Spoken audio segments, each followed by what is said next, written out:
There's a reason this man never made it into the TV show. One of the most disturbing storylines in the Walking Dead comics didn't just get changed for TV, it was completely erased. Because what Thomas Richards did inside the prison was too dark for AMC to even touch. He's not a walker, he's not a warlord, he's something worse, a predator hiding in plain sight. And his story reveals just how far humanity has fallen in Robert Kirkman's post-apocalyptic nightmare, something that was not portrayed in the same way on TV. This is the darkest story arc from the Walking Dead's comics that AMC banned from the TV show, and why I think they made a huge mistake. So let's talk about the man at the center of the whole thing, Thomas Richards. In the comics, he's introduced during the prisoner arc, one of the 4 inmates who survived the outbreak locked inside the prison before Rick's group inevitably shows up. And at first, Thomas honestly seems harmless. At the most, he's quiet and awkward, really.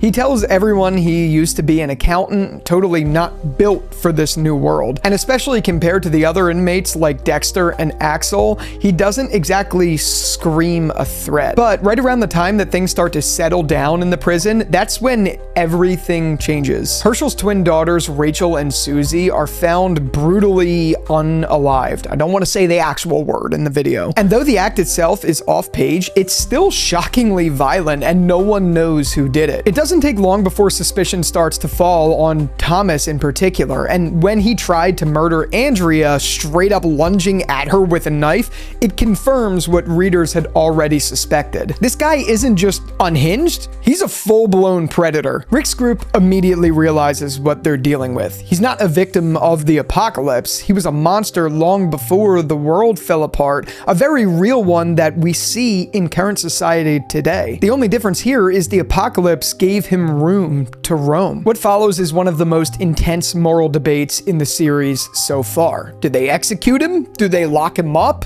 Let the walkers eat him? There are a million outcomes they could do, but none of them are exactly easy. In this conundrum, it's the first time Rick is forced to seriously confront what justice even means in this new world. Now look, I get it. This storyline was just way too brutal, and maybe too brutal for cable TV. I'm sure AMC thought about the backlash that they could get for things like that, and they just decided not to take the risk. But here's the thing about that. This wasn't just some shock value subplot. Thomas Richards meant something to this story. He had a lasting impact on the Walking Dead's comics. His story represented one of the biggest truths about the apocalypse, that the real monsters aren't always undead, they're sometimes just right in front of us. For the first time in the comics, his character forces Rick and us to confront what happens when society collapses, what happens to justice in an unjust world already. Like, what happens when there's no cops, no courts, just survivors trying to figure it out on their own. Thomas exposes how fragile morality really is in this world. It was definitely the first time that we saw Rick have to deal with something like this and decide to take a life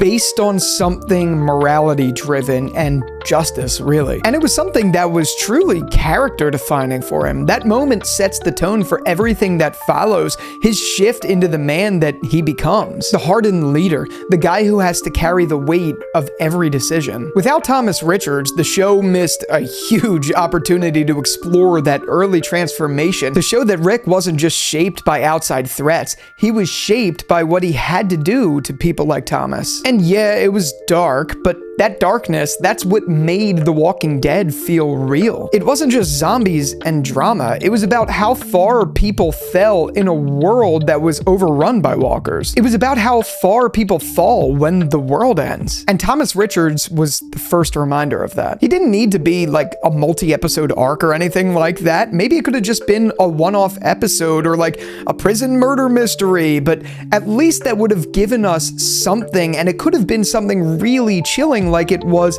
in the comics, even if they had to change some things around for screen, which I understand because the premise of what he did was just a little too much. I mean, either way, it would have been one of the most unforgettable moments in the entire show. I mean, I think they played it safe, to be honest, and in a story about survival at large, about humanity being pushed to the edge, playing it safe kind of misses the point. So, just for poops and laughs, let's say AMC did want to include Thomas Richards. Could they have actually pulled it off without going full shock horror mode?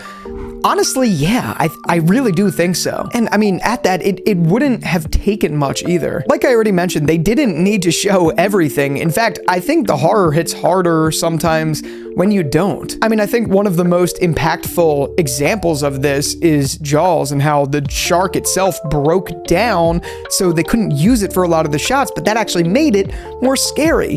The difference here is you're substituting some of the inappropriate things, I guess you should say, for TV with things that are implied, and you still do an even better job because it's scary. It's more scary when you have to use your imagination, and they could have really played with that here. Like, instead of showing the crime, just focus on the aftermath, the fear, the confusion, the tension building inside the prison. And you didn't even have to use children to do that. You could have used other members of the prison themselves. Just at least like let the audience feel like something is off, you know what I mean? Hell, you could even make it a slow burn murder mystery, kind of like what they already did, like with the whole virus storyline and how Carol was the one killing the sick people.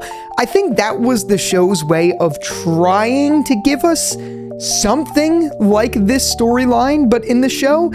And I just don't think it had the same resonance because something as creepy as Thomas Richards it just holds more weight. But at least let viewers guess who did it, just like they did with Carol. Maybe throw in false leads, and then when it's revealed that it's Thomas, this quiet, seemingly harmless guy, that's the gut punch. You don't necessarily need gore to disturb people, and I know the show itself is relatively gory, but it's just not needed. Just show the impact, show Herschel's grief, Andrea's trauma, Rick being forced to make a very tough decision in an unjust world. I wholeheartedly believe, handled with care, it could have been one of the most powerful episodes in the series.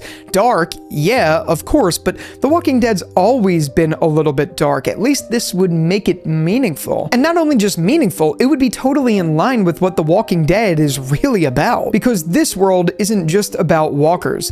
It's about the people you can't trust, the ones who look normal, and that's exactly what Thomas Richards was in the comics. So let's bring all of this together. Thomas Richards wasn't just a throwaway villain. He was one of the first signs that the world of The Walking Dead wasn't just dangerous because of the dead, it was dangerous because of us. His story was dark, disturbing, and real, and yeah, it was probably a bit too much for AMC at the time, but skipping it meant skipping a defining moment, the group's first real test of justice, and a terrifying reminder that evil didn't die with the old world. I mean, at large, I get why they didn't adapt it, but I still think they should have. Even toned down, it would have added depth to the prison arc and grounded the entire story. Bottom line, I think it would have made The Walking Dead's AMC adaptation truly human. And that's what The Walking Dead always did best. It leaned into it. It showed us that sometimes the scariest monsters are just still breathing. But with all that said, what do you think? Do you think this story would have been too much for TV, or do you think the show missed a gigantic opportunity here? Definitely drop your takes on this in the comments. I'll be down there talking with all of you guys when you post them, so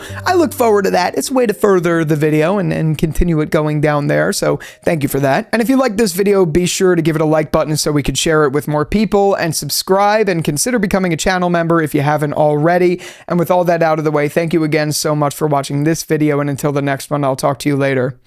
Peace out.